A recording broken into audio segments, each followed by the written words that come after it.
মাঝে মাঝে আয়নার দিকে তাকিয়ে আমার ভেতরটা কেঁপে ওঠে।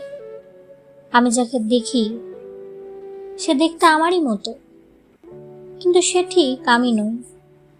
আমার ভেতরের যে দুরন্ত চঞ্চল আমিটা ছিল, যে অল্পতেই প্রাণ খুলে হাসতে পারতো আর মেঘ দেখলেই যার মন খারাপ হতো, তাকে আমি অনেক দিন দেখি না।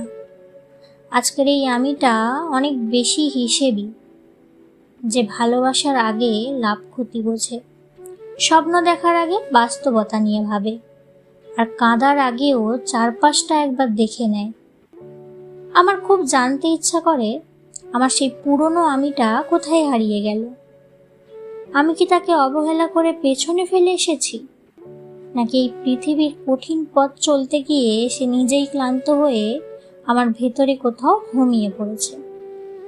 সত্যিটা হলো, আজকের এই সফল গোছানো আমিটাকে গড়তে গিয়ে আমি আমার সবচেয়ে প্রিয় আমিটাকেই হারিয়ে ফেলেছি। আর এই শূন্যতাটা পৃথিবীর কোনো কিছু দিয়েই পূরণ করা সম্ভব নয়।